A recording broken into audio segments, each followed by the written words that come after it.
The Caribbean Development Bank predicts increased economic growth for the region this year. That's the top story in Caribbean Newsline for Wednesday, February 7th. From the CMC News Center in Bridgetown, I'm Nicole Best. Good evening. After growing less than 1% in 2017, the Caribbean region is expected to experience 2% economic growth this year. Caribbean Development Bank President Dr. Warren Smith delivered the forecast in his address to the CDB's annual press conference on Wednesday morning.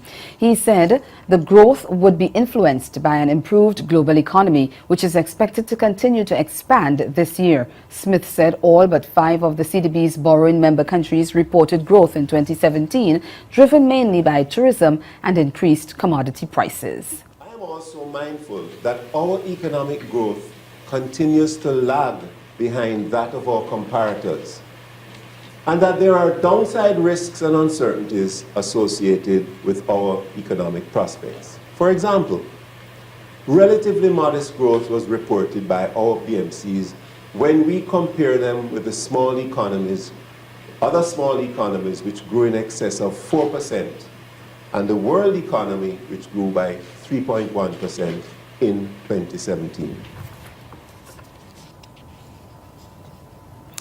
Smith noted that disaster risk management and resilience building took prominence in 2017 following the widespread devastation caused by the Category 5 hurricanes Irma and Maria last September.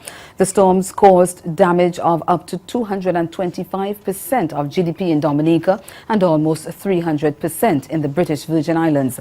The CDB president says it is becoming increasingly costly to respond to natural disasters in the region, and the bank has been drawing on its own resources as well as that of its partners to assist affected countries.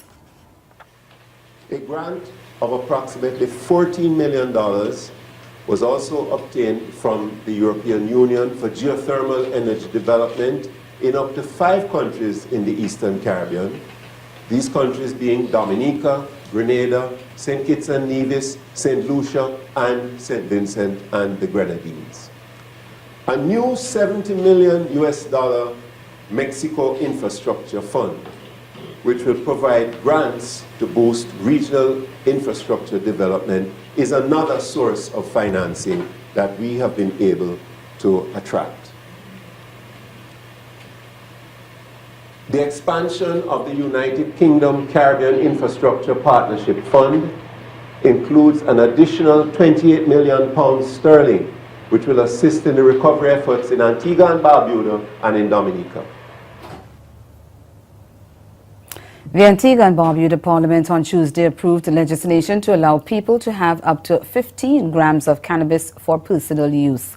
The Misuse of Drugs Amendment Bill had its first reading in the House last December, but was subsequently sent to a select committee for further consultations. That engagement was held on January 23rd and resulted in recommendations that included increasing the proposed decriminalized amount from 10 grams to as much as 2 ounces, as is the case in Jamaica. In his contribution to the debate on the legislation, Prime Minister Gaston Brown told legislators there is a large section of the population that uses cannabis, and criminalizing people is posing a developmental challenge. He said a poll commissioned before the decriminalization move indicated that 70% of the population was in favor of going that route. We get more in this ABS News report. The minister said marijuana-related convictions have barred young people from taking advantage of academic and professional opportunities. We continue to criminalize our youth, to put their development at risk, to have a situation in which they get convicted for the use of a spliff or possession of a spliff, and at the same time preclude them from developing themselves, further educational prospects abroad, even the opportunity to travel to certain countries because of a criminal conviction, or to undermine the job prospects. Under the amended bill, those found with up to 15 grams of cannabis will not get a criminal record. Instead, it will be a ticketable offense. In addition, those with convictions related to the possession of less than 15 grams of cannabis will have their records expunged. The Prime Minister, however, said, with steps being taken to decriminalize the drug, there will also be strategies to reduce demand. We also will have a concurrent public education program to reduce the demand, to let the citizens and the residents know about the problems associated with the use of marijuana. So we're taking a very responsible position. In fact, what we're seeking here is to literally deal with it from the public health standpoint and to literally regulate it in a better way. Noting that his government is against the smoking of marijuana as it has negative health effects, he said the decriminalization is restricted to private use. Even though we're decriminalizing marijuana, it doesn't give the right for individuals to use it in a public space. They still have to respect the personal space of individuals and to make sure that individuals are not exposed to secondary smoke. That is just as bad, just as unhealthy. The Prime Minister, acknowledging the medicinal benefits of marijuana, said his government will work swiftly to legalize its use for this specific purpose. He notes, however, that legalizing the weed for recreational purposes is not as clear-cut. We can see a trend already. I mean, in South America and Europe, many countries have actually, if not decriminalized, would have actually legalized marijuana. So it is evident that at some point we will get to the stage of full legalization, because it is becoming more common so to do. But again, as a small country, we're not in a position to lead on this. We clearly have to follow on the legalization of marijuana for recreational use. There was unanimous support for the bill among the lawmakers present. But the St. Vincent and the Grenadines government says it won't be going that route. Finance Minister Camilo Gonzalez, who outlined the government's position during the presentation of the national budget, said unregulated consumption of recreational marijuana poses unknown risks and challenges, and the administration doesn't have the relevant data to make informed decisions on the issue. He added that government's regular scientific polling on the issue shows a deep divergence of views on the issue in society. But Gonzalez said government plans to continue wide and thorough consultations with the public on establishing a well-regulated, clearly defined, export-oriented medical cannabis industry. He said if such an industry is supported by the public and approved by Parliament, it would position the country to take advantage of the economic opportunities presented by the rapidly expanding international market for medical cannabis products. Jamaica's Prime Minister Andrew Holness on Tuesday tabled a copy of the report of a commission that was asked to review the island's relations within the CARICOM and CARIFORUM frameworks. The commission, which was chaired by former Prime Minister Bruce Golden, had been charged with evaluating the effects of Jamaica's membership in CARICOM on the country's economic growth and development, with particular reference to trade in goods and services, investment, international competitiveness and job creation. The report contains 33 recommendations, as we hear from TVJ's Janella Precious. The recommendations call for full free movement of people throughout CARICOM, subject only to exclusions for security and public health reasons, harmonization of customs laws, regulations and procedures, especially for the treatment of perishable goods. The Commission also recommends the removal of all non-tariff barriers to trade, the removal of restrictions to the provision of services, as well as the removal of restrictions preventing suppliers of goods and services from qualifying for government contracts in other member states. It also wants a CARICOM Auditor General. It also calls for citizens of the region to hold each head of government directly responsible for ensuring the full participation of their designated representatives in the various institutions and bodies of CARICOM and CARIFORUM. There's a proposal as well for the appointment of an oversight body to review CARICOM's performance. According to the Commission, there needs to be a clear and definitive commitment from all member states to a specific time-bound, measurable and verifiable program of action. 5 years is a recommended time frame. In tabling the report, Prime Minister Andrew Holness said he's carefully noted the recommendations and principles of results-based management and greater public scrutiny. It is always the case that after institutions have existed for some time, they have to be reviewed. We have reviewed them, and we intend to ensure that the institutions of CARICOM work to the benefit and the interest of the people of the Caribbean. While the House is expected to debate the recommendations, Mr. Holness advised it will not stop there. The issue regarding whether or not the other heads have been advised, you would be happy to know, member, that two heads of CARICOM participated in this process. And I have been in dialogue with other colleagues about the report. Some had some anxiety because they had the view that we were trying to find a way to exit CARICOM. That wasn't the intention. And I have calmed those fears. Now that I have laid this document publicly, I will now send copies officially. A fresh attempt is being made to solve the worsening sewage crisis on Barbados' south coast, with the Barbados Water and Sewerage Authority, the BWA, admitting that interim measures to control the problem have failed. BWA General Manager Keithroy Halliday said on Tuesday that 300-foot injection wells must now be dug as a matter of urgency because time is running out. Over the past year, authorities have been trying to stop the overflow of effluent into the streets along the south coast.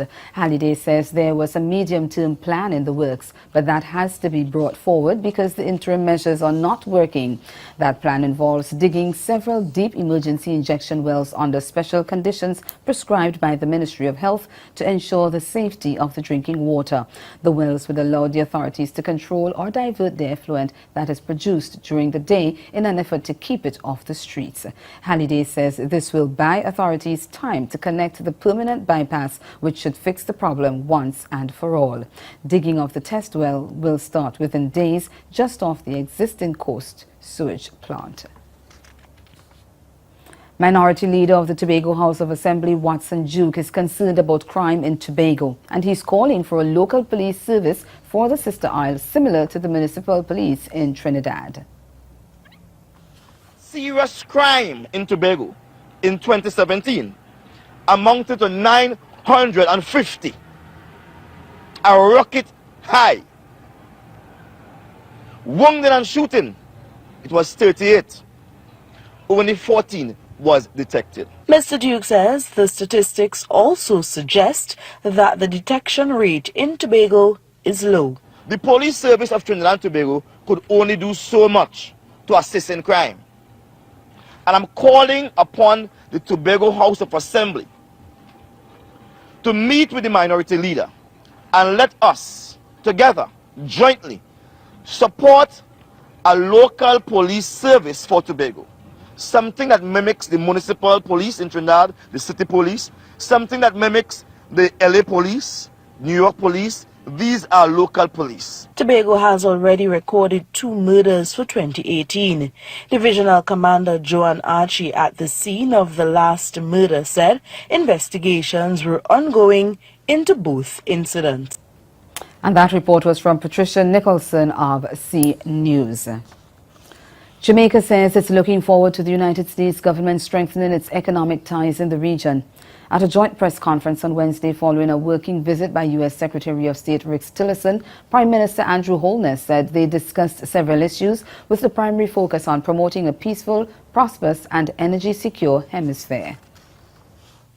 Among the specific matters discussed were strengthening security cooperation in order to more effectively combat transnational organized crime, boosting the U.S.-Jamaica economic partnership, exploring opportunities to broaden U.S. CARICOM engagement, energy security, the economic vulnerability of middle-income countries, including climatic events, de-risking and correspondent banking issues, and of course the situation in Venezuela. Our talks reflected Jamaica's long and productive relationship with the United States and signaled the importance of the strong and vibrant partnership that exists between our two countries. Holness added that both he and Tillerson believe the transformation of Jamaica's energy sector is critical to the achievement of the country's development objectives. Meantime, Tillerson says the U.S. understands that its security and prosperity are dependent on the stability of the Caribbean, and he says America is ready to continue working with the region to eradicate the illegal drug and narcotics transnational trade and other criminal activities. Through the Caribbean Basin Security Initiative, the United States and the Caribbean have really taken great strides in unifying our approach to regional security. but we discussed ways in which we could take that further and do more.